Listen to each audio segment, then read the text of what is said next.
All right, now what we're going to do is move on to talk about Plakias's account of why she thinks food should count as a form of art, as a kind of aesthetic experience.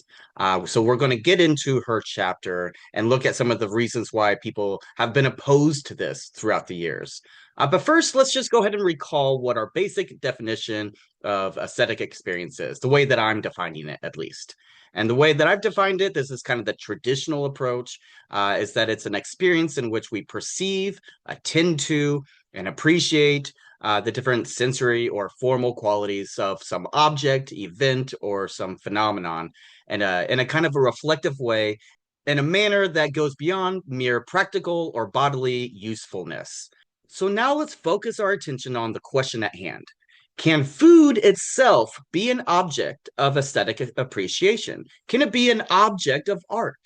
In other words, is food just something that we consume to satisfy hunger and maintain health? Or can it be appreciated in the way that we appreciate things like music, great literature, paintings, sculptures, and so forth? Now, notice that Plakias begins the chapter by pointing out what is pretty much obvious that food can give us pleasure. That much is uncontroversial. The real issue, I think, is whether or not pleasure is going to count as aesthetic pleasure, right? This was the point that we were trying to emphasize when we were looking at Paulin's chapter on the pleasure principle. Now, Plakius notes that for a very long time, philosophers would tend to simply dismiss food as inferior or a lower form of experience. So it wasn't really considered beautiful in the way that we might consider a painting or sculpture would be.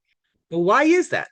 Why is it that we just assume that food is not going to count as a form of art? Plakius thinks that there's several reasons. The first reason is that food is primarily experienced through the so-called lower senses, senses of taste and smell. And these senses have historically been treated as, in some sense, less important than things like sight and hearing.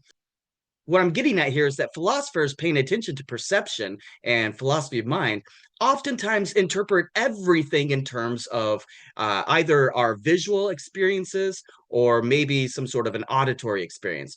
It's very rare, actually, that you'll find philosophers working on perception who focus on olfactory senses like smell or even like things like taste or things like touch. Instead, everything, even if they're focusing on like smell or touch or taste, these are interpreted in terms of visual experience, which you might think is problematic. Maybe these are very different perceptions in the first place. And so I think that Plakius is right, that it's just a part of the philosophical tradition that's largely been dominated by a kind of an over-focused or over-examination of our visual experiences. And this is, I think, certainly the case with regard to art as well. So thinking about and interpreting art in terms of things like painting, music, literature, and so forth, all of these sort of lean on our ability to see the world, our vision or our hearing. Whereas taste and smell, by contrast, have been considered, in some sense, base or carnal or subjective or unreliable. And therefore, they won't count as objects of beauty or of aesthetic appreciation. Now, the second reason that Plakius offers is that food is tied to our physical, carnal, bodily pleasures, right? We've already been discussing this in the last video, but I think it's just clear that eating is pleasurable and sometimes it can be intensely so, right? And it's that connection to pleasure that has been viewed with high suspicion. Here, I think we can think back to the earlier discussion of sex as a kind of an analogy, where oftentimes what gets left out in these different views is the actual lived experience. You know, the fact that eating is more than just about health. It involves intimacy and different aspects of connection between people and relationships and different aspects of people's culture. And so when we're thinking about food, if all we're doing is thinking about it in terms of different bodily pleasures, then it's often been thought that this is not serious enough to count as art. Now, a third reason that Plakias mentions, that she discusses, is that food is inevitably associated with different bodily functions that can be considered, in some sense, objectionable. You know, after all, when we eat, we digest, what we've eaten, and the body processes the food in ways that can feel, in some sense, unrefined or even disgusting. And so there's this kind of close tie between food and these different bodily functions that makes some people hesitant to grant food a place in the realm of aesthetics or of art objects or beautiful objects. Now, I think it's important to pause and notice for a moment who has historically been making these kinds of judgments. Much of these criticisms actually come from, high class, aristocratic, white men throughout Western societies. People who often had the luxury of separating themselves from different physical realities of the body, or at least pretending to do so. So when we see this kind of skepticism about food, I think it's important to recognize that it's not just about food itself. It reflects a broader kind of cultural hierarchy, different privileges that certain senses have over other senses, and privileging certain kinds of bodily pleasures over others. And in fact, distancing higher culture from the basic functions that every single human body goes through. So then, in that regard, I think it's helpful to consider what Plakias is saying here in conjunction with what Pollan talks about and what we discussed in the previous video. I think this will help us see how these long-standing biases actually explains why food has been excluded from aesthetic experiences or being considered in that sense. But it also seems to open the door to asking whether those reasons are really good or not, whether they will hold up to scrutiny, or whether they reveal some other kind of prejudice that are involved and that ought to be challenged. So, after laying out why people have been skeptical about food as a form of art, Plakias then turns to a broader question of aesthetic experience itself. So, in other words, what does it mean to have an aesthetic experience? And do these experiences have any kind of quality that would be associated with food or that would lead us to believe that food also counts as a form of aesthetic experience? So to get at this, she looks at two sort of giants in the philosophical tradition relating to aesthetics. This is Kant and Hume. So to begin with Kant, aesthetic judgment, or what he calls judgment of beauty, requires a kind of distance from the practical concerns of life. When I judge that a painting, for example, is beautiful, I'm not thinking about what use that painting has for me or whether it will satisfy some bodily need in my life. I'm appreciating it in a disinterested sort of way. I'm appreciating it for the form and the feeling that it produces in me. And that means that the judgments that I make about it are not going to be connected to, like whether or not my life is going well. Things that might be tied up with, what we might say hunger or bodily satisfactions. Those things don't look like they're going to qualify as the kind of aesthetic judgments that Kant is interested in. So, if we're trying to understand what art is according to Kant, food will clearly be excluded, primarily because food is always tied to our own interest, our own practical needs, the needs of the body. So, they're not going to count as pure aesthetic experience and the way that Kant is understanding these terms. So then, by turning to this account, Kant's account of aesthetic appreciation, Plakias seems to be attempting to show why food has been excluded in the realm of genuine aesthetic experience. And notice that for Kant, a key part of the object of aesthetic appreciation is not simply how it feels to me subjectively, right? So oftentimes you'll hear that art is merely in the eye of the beholder, right? This is the sort of subjective view of art. And that's a view that Kant clearly rejects, right? Aesthetic appreciation for Kant is not merely how it subjectively feels for me, but it's instead how it stands as an object that can be appreciated by others too. To put that in other words, aesthetic judgments, these carry with them a claim to universality, right? When I say that something is beautiful, for Kant at least, I'm not just reporting my own personal feelings, my own subjective kind of take on what I'm looking at. Rather, I'm saying that the object itself, in some sense, merits a very specific reaction that others should have as well. And if they can't share that same judgment, then the object isn't truly an object of beauty. It's merely an object of personal enjoyment. So then this is where Kant makes this distinction, which is important to keep in mind, between what he calls agreeableness and beauty. So Kant claims that some objects of agreeableness will be an object that, I particularly enjoy or I favor, whereas an object of beauty is one that's not merely agreeable, but that other people will enjoy and find pleasurable as well.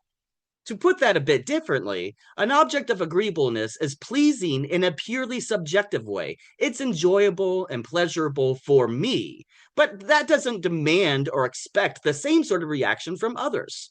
And so when we think about food and what food does for us, and we're comparing that to what Kant says about art and about beauty, food would clearly be in the category of agreeableness, but not in the category of beauty. And this is exactly what Plakias tells us in the chapter. She says, as Kant reminds us, if any judgment is as good as any other, well, then we are not dealing with aesthetic judgment, but mere agreeableness. Right. And so, by contrast, an object of beauty is for Kant going to be in a higher class than this. It's something that is, by its very nature, going to merit shared appreciation, right? Everyone will be able to experience this object as being beautiful, right? There's not going to be just some, what seems beautiful for some people, but not for other people. And Kant also insists that this kind of aesthetic appreciation has both metaphysical and epistemic requirements attached to it. Right. So the metaphysical requirements, it's just simply going to be that the object itself must have properties or some sort of features that can be identified and recognized as being beautiful. Right. That means that it must contain these qualities that give rise to the shared experience of beauty that all people can experience. And the epistemic requirements are going to be that we must have rational standards that allow us to justify those judgments of beauty in the first place. This means that we're going to be able to know and understand that this object is beautiful because we have ways to justify those judgments, ways to rationally to evaluate whether those judgments are correct or not. And we'll have the ability to compare and reflect on all of these different aspects that we need in order to make aesthetic judgments. So then, on Kant's view, food does not rise to the level of genuine aesthetic experience. And that's because it's too tightly bound up in these sort of individual bodily pleasures where food is merely agreeable, right? Maybe you enjoy one thing, but somebody else does not. It will never be the sort of universal claim that everybody can make. And that means it's not going to count as being beautiful in the strict Kantian sense. But what about Hume? What does Plakias say with regard to Hume's take on aesthetic experience? For Hume, he has a similar sort of problem, but it's slightly different. For Hume, genuine aesthetic judgment actually requires some sort of refinement, some sort of cultivation of taste through education, experience, and comparison with other kinds of experiences, right? When he and others talk about something like taste, they almost always mean it metaphorically, where what we say is that the taste of good judgment and art, or the taste and good judgment in literature or music, these are not supposed to be like literal tastes that you have in your mouth, right? We're not talking about your taste buds telling you something. Rather, we're using this word in a metaphorical sense. The literal sense of taste is treated too subjectively and it's too variable from one person to another. So it's never going to be in a situation where it can rise to the level of the kind of refinable, nature that we need for aesthetic standards. So then both for Kant and for Hume, though in different ways, both of these, giants of Western philosophy end up excluding food as being taken seriously as candidates for aesthetic experience. For Kant, it's because food is too bound up with our own bodily interest. And for Hume, it's because the literal taste seems too unreliable to ground any shared standard of judgment that needs to be refined through education. So when we step back we can begin to see how these philosophical arguments actually seem to reinforce the kinds of skepticism that we were discussing earlier. They're not just personal preferences, right? We're not merely talking about, this seems like a nice piece of artwork for you, but maybe it's not for someone else.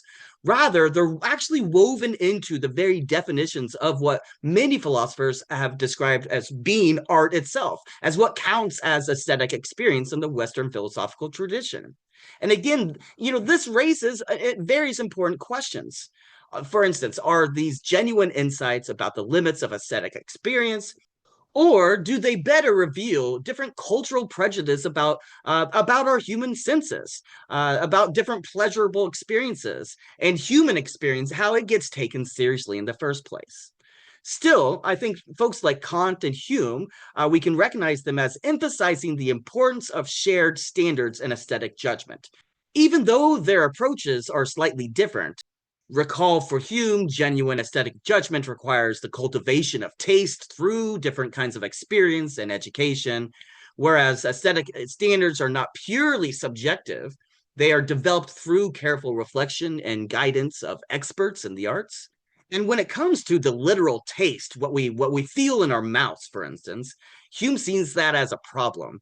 So unlike judgments about paintings and sculptures or music, taste in the mouth is too variable, too personal to be a reliable standard.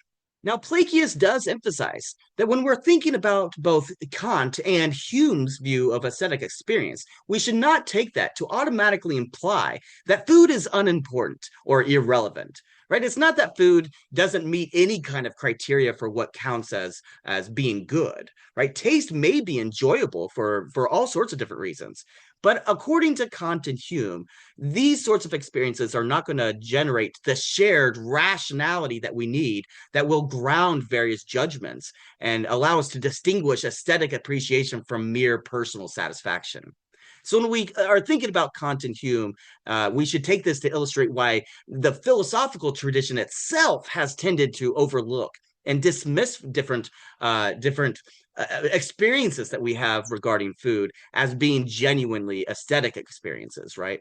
So food is essentially bound up in our bodily experiences of pleasure, and these are just too variable, which makes it difficult to claim any kind of universality or rational justification for an aesthetic status. So I think this actually sets the stage to ask us the following question. Are these limitations inherent in food, or should we consider them as a kind of a product of the philosophical assumptions themselves? And I think this is a good question. I want you to consider this kind of question as we continue to think about to what extent to what extent you would count food as being a genuine kind of aesthetic experience. Now, there's a few other videos that I want you to watch and that I hope you pay attention to, because these videos will go into much more detail talking about the nature of art, the nature of aesthetics, and different ways in which people have approached this difficult question throughout the years. Because there are different takes, there are different ways of approaching what art is. There's no universal consensus in this regard. So once you've gone through those videos, then we will return to the case that Plakias is trying to make for why food should be considered art.